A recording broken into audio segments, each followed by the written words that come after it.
Welcome back to another episode of The Journal. My journal. Sun's out. We're having a great time. It's a Sunday morning-ish. And I'm sitting here having, being a fiend for coffee, having a coffee, but some honey in it this time. And I get to talk to you about my week. So the last week has been an action-packed week. It's been one that has truly been a lot of fun, which has been great. So not just from a content perspective and making videos, but also from a work perspective and business perspective, from the volume of sale calls that we're engaging in, and now it's time to convert those into actual leads. Into actual leads, into actual brands that we are working with. The week started off quite slow. There was one call on Monday that I've been trying to get in for a while, and I think sales calls as a whole is something that can be two things. When it's not working and it's not there, your calendars feel very open. But when it is there, you are in a really reactive mode. They're trying to pack in a lot of relationship building into a 30-minute conversation. And I know my calls don't typically take up 30 minutes. Sometimes they take up 20, 15. Just depends on the ask and the need of that person. Some of them have been smaller projects, smaller proposals that we've been working on, and others have been, considerably larger. And that's a lot of fun. And I think the small ones are okay because, you can put together a proposal and you can ship it quite quickly, right? There's not a lot of ask. Some people are just window shopping and they want to understand the capabilities, they want to understand the pricing, they want to understand what you can do as a whole, right? And it's important to be able to give that to them in a timely manner. Other proposals take a longer time. Like there has been, we've done 1, 2, 3 in the last month that are more of an extended proposal. One of them we lost, which sucks. What was hilarious was the fact that, I'm sitting there and it's Wednesday morning and I've come back from the gym and it's been a lovely session and a great start to the day. Get an email, or I look at the emails and I'm thinking, oh no, it's come, I've got the answer, and it doesn't show you the whole thing. It just says, "Hi Viraj." I'm just like, it feels like a "we need to talk" type text. And I remember thinking, this is not going to be good. And it wasn't good. We ended up losing the proposal. I was reading this email and thinking to myself, this is a really well-crafted email.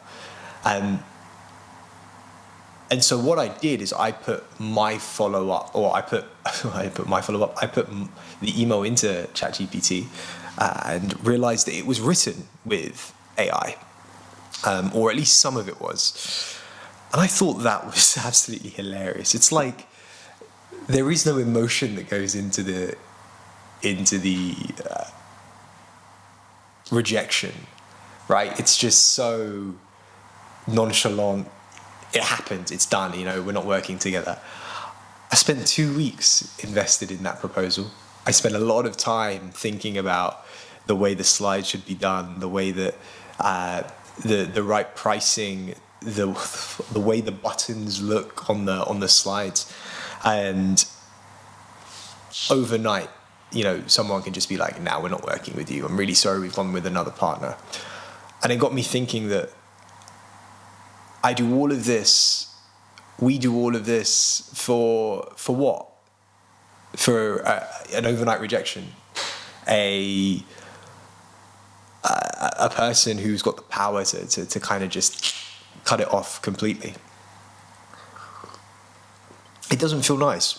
So I was thinking about, when we engage in these requests for proposals or RFPs, I feel like there should be a stipulation to say that the feedback that we get should be constructive, and it should be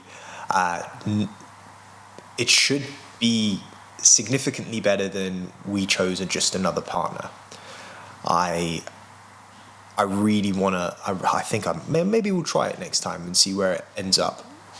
I wanted to to find myself in a situation where I'm doing all of this work and it's not fun, and just because you're getting rejected and rejected and rejected. So not great. My brother's just walked in, and I've never recorded with him in the room before, so he's just standing there, or he's just come in and gone out the back door. That wasn't a fun start to the week. Well, it was midweek really, but the rest of the calls have gone great. We've got some proposals in the pipe. We're doing some larger proposals, and that's good. And it got me thinking about, we can do all of this work, but how do we actually get to a point where I'm in the position where we are turning over 30, 40, 50, 60,000 and doing some great work for people and scaling the business. And it's not going to come from project work. The project work allows you to get your foot in the door to say that, look, maybe we place an individual inside, and that is some sort of recurring revenue. So it got me thinking along those lines, and while that can be quite daunting very quickly, because you're not there yet, it's time. You just need time. It's a struggle, but we're here for it. Wednesday was probably the highlight of my day. Hello. No.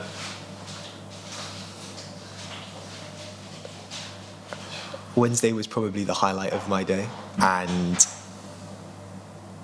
that was because I got to go to London. I recorded the day, and that was great, but just getting out the house and doing something, then getting up to London and going through the motions of commuting up in the morning and finding and getting up there, and just the energy that you feel in the city of like getting up there, and it's like there's people doing stuff and people rolling around, and I have to force myself not to shop because it's a problem. But I did end up picking my dad up a pair of trousers. It's just a nice place to be, not when it's raining, but when it's sunny, which it was when the start of the day, it was good.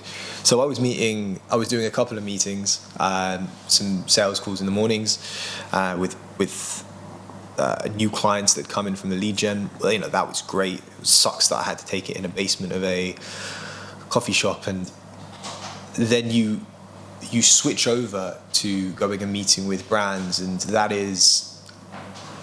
it's just the biggest juxtaposition of it all. You go from, sitting in a coffee shop to then going and talking to them. And it's not in some high-rise, skyscraper like the Shard, and you're sitting around with like hundreds of people. It's like you're talking directly to the business owner. And we were in a position where we've been working on a project together for the last year. It's almost coming up to a year, and it hasn't been released yet. And so we're having a conversation about when that go live might be. And I was there. We were getting a coffee. We went to this local new Italian deli type place from like the south of Italy. And we're sitting there, and I'm listening to him, and I'm watching the people around me. I'm thinking, how have I ended up in this position? 3 hours, 2.5 hours went by, and I felt that it flew. And I really enjoyed, having that dialogue between the two of us. And he was talking to me about, the business and the stuff that they're working on, the stuff that they're going through, and I'm talking about the stuff that we're going through. It was a really open and transparent conversation, because that's the relationship that we have. And it was great. I live for that. It felt amazing. And I'm just thinking to myself, how have I ended up here? It was the first time in a very long time that I got to feel that love for life and that love for doing what I wanted to do. And that very specific moment, I can't tell you how much I live for them. It's a lot of fun.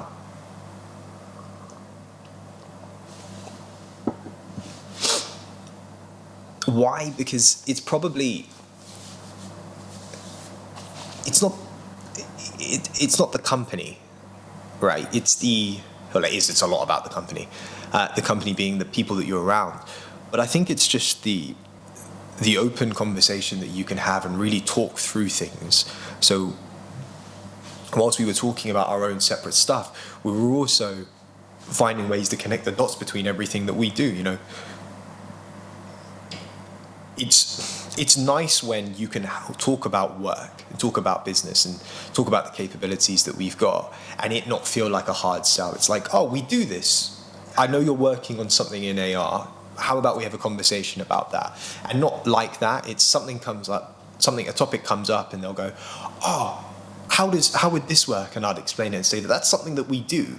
So do we want a formal conversation? We just keep rolling, and it's great. We can ideate and think through all of these things. And sometimes I get invited to certain meetings and down the line, and I come on as like a consultant for them, and I think that's great.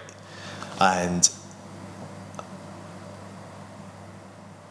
I do feel a certain way about getting paid for that, because while it goes over and above what we're supposed to do from the deliverables of the relationship that we have, I feel that it's important that not everything needs a monetary value attached. There is value add elsewhere, right? And I don't think it's being taken advantage of, but I do feel that it's important in our relationship that happens.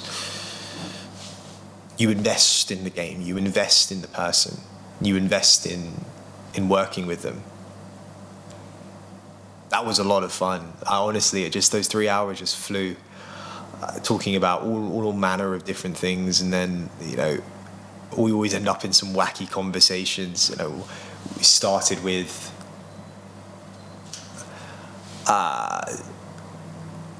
I think we started with the business as a whole, and then we kind of narrowed down to like the social strategy that they were thinking about working on, using the new Ray-Ban glasses, the specs. I thought it was great. It's just the variety of the conversation. And 30 minutes before that, I'm sitting having a call with this sales call, and it's a completely different style of conversation. You're getting to know a person that's sitting on the other side of the world, that's got a problem, needs a solution, knows about you, knows about the company, and wants to find some sort of common ground to work on. And you're trying to balance that with, have we got it in the bag? Have we not got it in the bag? Is this something that they've come to us? They know who we are. Is there anyone else in the mix, or is this a sure thing? And you're constantly trying to figure that out and figure out, what is the actual ask that's going to get this done? Oh, I loved it. Absolutely loved it. Yeah. But what I liked about Wednesday was the talking to random people throughout the day as well. Like I said on the YouTube, I bumped into this elderly lady that talked about her life for about 5 minutes, and then we parted ways. The evening and the networking at the networking event for London and Partners was something that I went to. That I find weird. As I said before, you put all of these people in a room and you feel that they've got to do something together. And I make the decision not to talk very specifically about what we do anymore. I've done it before and it doesn't work. I find I leave with it's like I haven't achieved anything. It's like I feel horrible outside of me. It's the hard sell is not for me. I'm a soft long sell type of guy. Thoughtful in what we talk about and how we engage in the discussions that we have. And it's more of I want to get to know you as a person in that setting, rather than, let's see if we can make something happen. So for me, that was where it was at. Met some cool people. There was a couple of other agencies doing something very similar to us, and whilst that is great, I just feel that everyone lies in those situations to make themselves look better. You know, I'm going to tell the truth mostly to an extent. But everyone's like, yeah, you know, it's good, you know, business is good. And I just know that's not the truth, because I can look you up quite quickly and I can see that, you know, that isn't true. So why are we lying to each other in a setting where we're supposed to be, you know, finding some common ground and engaging in a positive, constructive discussion? And also, you know, when your agencies end up gravitating towards other agencies at these events, and I hate it. It's like, I don't want to talk to you, I want to talk to the brand. And the people in the brand usually are the ones either sitting in a corner, looking really, really unsociable, or they are surrounded by a circle of people. So I usually go for the ones sitting in a corner and end up engaging in a discussion with them. You know, I had a great chat with two people I found interesting, two huge brands in the UK. I don't know if anything will come out of it, but that wasn't why I was having a conversation. I found them interesting as people, the stories behind them, why they're in the roles that they are, how they got into those roles. And I think that work that I do in that moment, I say work, and that thinking that I do in that moment is what is so meaningful to me for the podcast. And because I don't get to do a lot of that on a daily basis, and when I go to those events, I like over-index sometimes, and that can feel like I get quite conscious of if I'm coming along too hard or asking so many questions about someone's personal life. And for a long time, I felt that, you know, I would be judged upon on that. You know, he's just a kid. What is this guy doing? And all of this crap. I don't care anymore. You know, I enjoy those harder discussions. You know, we want to go down the political route, fine. You want to go down the historical route, fine. I'm here for it. Now, I'm not a person that is going to shy away from a difficult conversation anymore. I don't need to do that. I don't want to do that. You know, if we're going to have a debate about something in a social setting, let's do it. Let's see who's got the cojones to really have this conversation. Yeah, there's a time and a place for everything, but hey, I live for it. It gets me. That's what gets me fired up. My social battery was so drained at the end of that day from just talking to random people, engaging with random people. And I got to that event thinking I'm just gonna sit with a glass of water in a corner and just kind of peruse. I thought I was gonna be able to film, but I wasn't. So I don't know if I felt great or didn't about that, but it was refreshing to have those two conversations over that 3-hour period. And then I came home, and that was just a long journey home. Getting home from the city is just, you missed that last train, it's not fun.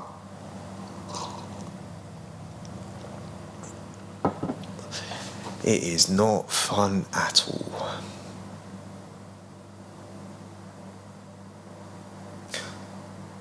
Before I got to the London and Partners event, I got a call from a friend.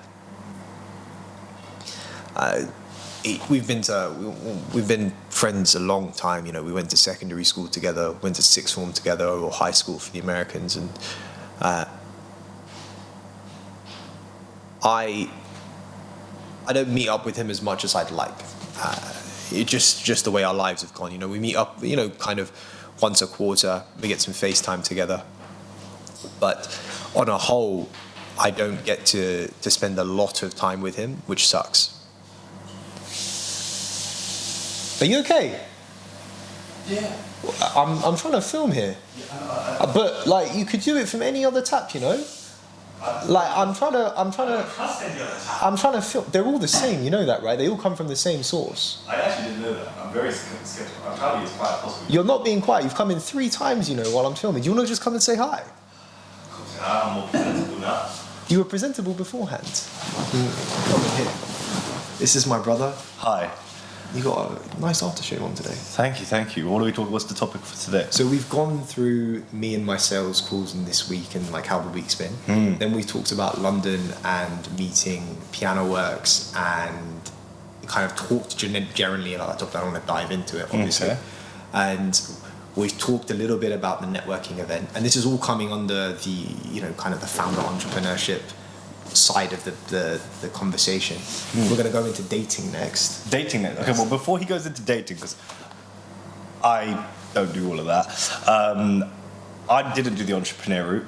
I did the whole career. I don't feel like an entrepreneur though. Well, you see. Hold on. Yeah, because I use that word and I'm like, I'm just trying to do a thing. I don't really like the label.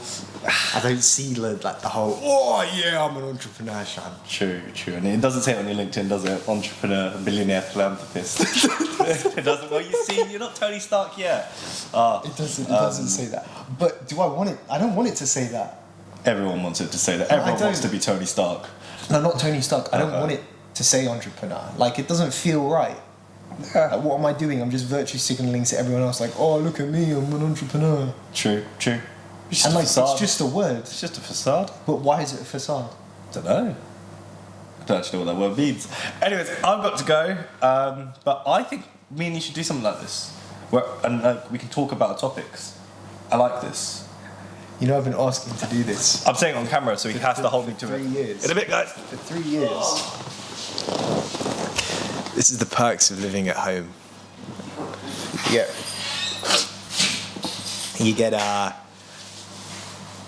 I've been asking him for 3 years. 3 years to do this with me, and every single time he said no. What I think it is that he saw himself in the camera, and he realised that he looks great, and so now wants to be on camera. I'll humour him. Where was I? Yeah, we're talking to my friend from high school, for secondary school, and it's great because we catch up every couple of months, and we usually have like a really long phone call where we just talk for a couple of hours. I end up doing it with all of them, to be honest. And this time he was saying to me, I'm overwhelmed, but I'm okay. And I thought that was quite reflective of how I am at the moment as well. I am overwhelmed. I'm overwhelmed because I'm trying to put out 3 pieces of long form content that adds value a week, and then on top of that 21 different shorts, which is great.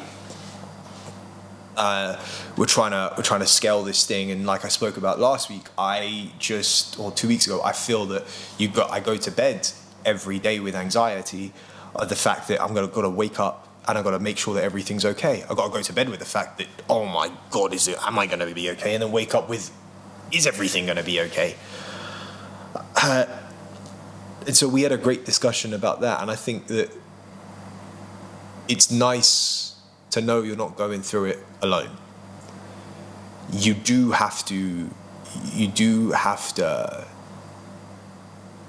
talk about it, you don't have to talk about it, but people generally feel better sometimes when they do. And I feel better.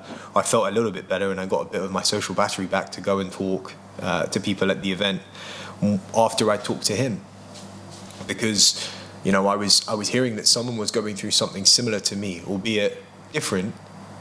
The emotion was the same. The feeling of the emotion was the same. Completely different. Industries, what we do is different, but the emotions were the same. And it was nice to know that I wasn't alone. It was nice to know that there was someone out there that was in a similar spot, albeit it doesn't feel great. But if I take solitude in that. I take something good out of it. There's someone else out there who's going through something for me, and they're also fighting for what they want. They're trying to do their thing.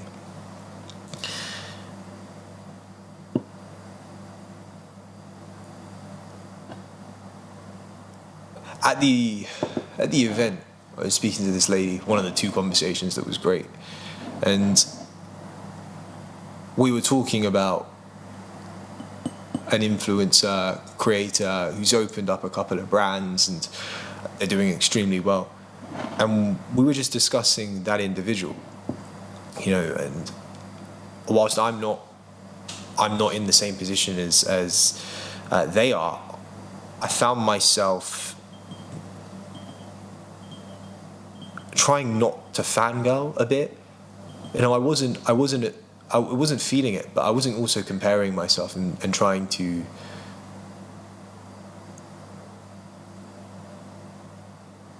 put down that person on the thing that they've done.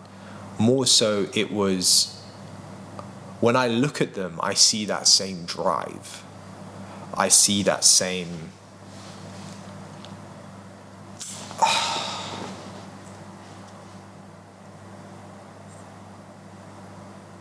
I see them. I see them.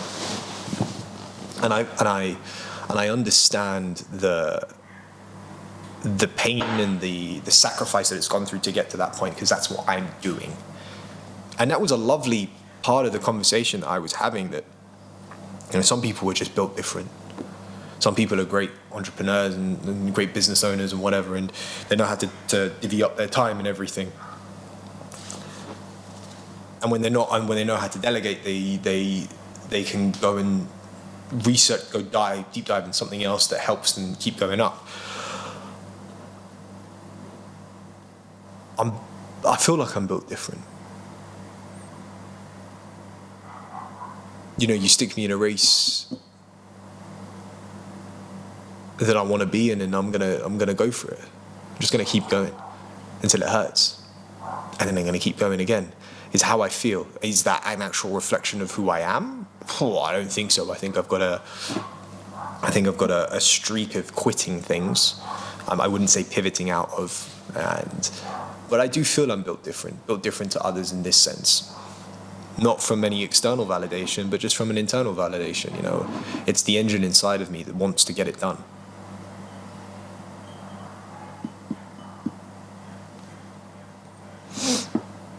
But yeah. Now a topic something that I've recently been doing. I'm 26, 27. I don't know. I kind of get mixed up these days. I think I'm 26.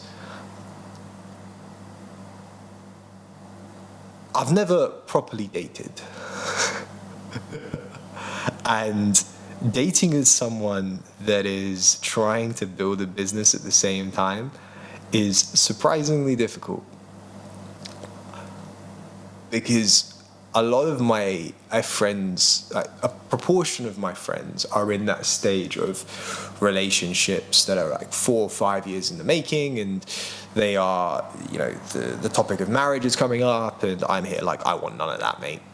I'm just trying to spend some time with someone and do the things that I want to do with them, right? You know, if I can find a friend for 5 years, and we'll see what happens. But it's never been very successful, and I've never really known why. Maybe because work is my identity. Not that I have an issue with that. You know, I do other things, and that's okay. I'm quite happy with my corner of the world at the moment. But I downloaded Hinge, and I bought it for 3 months just to see how and what the algorithm does, you know, how it kicks out people. And yeah, sure, you do get significantly more likes, but that's because from what I understand, the game of Hinge is you've got unlimited, so you just end up spamming it. It's no different to like Tinder in the early days where you didn't have a cap. So of course it's a volume game. And you know, you meet all of these different people online, and you have conversations with them, and it's usually a bit of like, oh, how are you, and da-da-da, and I'm like, I'm so tired of this. Like, I've been doing this a week, or maybe a week and a half, and I am so tired of it. You know, why have I paid for 3 months? I'm not sure I'm going to find a person I want to spend time with online. I think it will come through a recommendation from a friend, like, oh, Vera, you and this person might get on. Why don't you message them? And also when people are getting into their 30s, there's this weird, we want to spend time thinking about, the next stages of our life. 30 is supposedly a big number, and I'm at home. Is there anything wrong with that? Traditionally, we wouldn't be in this position. If the housing market was a little bit different and the cost of living was a little bit different, and I hadn't chosen to go and start a venture like I've started, maybe I'd be a different person. This wouldn't be happening. Who knows? But what I can say is that it is, and I find it difficult to just be interested. I find it's just tough, man. It's tough because you're invested in it, but other people aren't, and you have to recognize that. Some people are just on it for fun. Some people are on it to have a good time. Others are just off and on every couple of months, and you might match with someone and start a dialogue and have a conversation, and then they just go away for 3 months, and you're like, what the hell has happened here? But also you end up having this connection very quickly, and trying to not invest yourself too deeply until you meet that person over a text message, over some sort of text call or voice call. I'm more of a meet you in person type person. I think I'm better as an individual like that. You get a pretty shitty version of me if it's just over text, because I don't really spend that much time on it. But now I've got the unlimited likes. It's become a bit of a habit. So, yeah. I think I'm ready for that stage in my life, not marriage, but or some long-term relationship, but just to start meeting new people and having conversations and seeing where it leads. It's a bit tough in that money is a bit strapped, so you have to find new and fun things to do, is how I'd say it. It's what do you do on a first date? It can't just be going to dinner every single day of the week up in London, because that's just going to get expensive. And I'm not one for competitive play. I think it's a waste of time.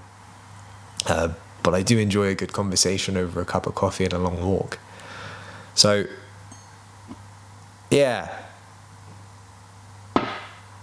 I'll keep you updated on it, I promise. It's if anything interesting comes out of it, if I actually go on a date, I'll let you know.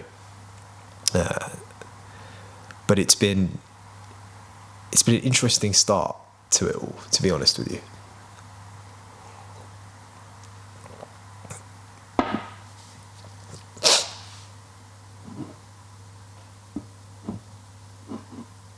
What I was saying to my brother about going back to being an entrepreneur, I don't feel like I am. I feel that I'm just a guy who talks to people for a living. And I was saying that to my friends on our group chat. I've literally spent the day just talking to random people, and it's been amazing. And I get paid for that, basically. I spend my life doing that. And one of my friends is a comedian, Musin. And I realized that is quite literally what he does. He just talks to people. The money is just the money aspect. I think about the money aspect. I don't think he does the same way that I do. And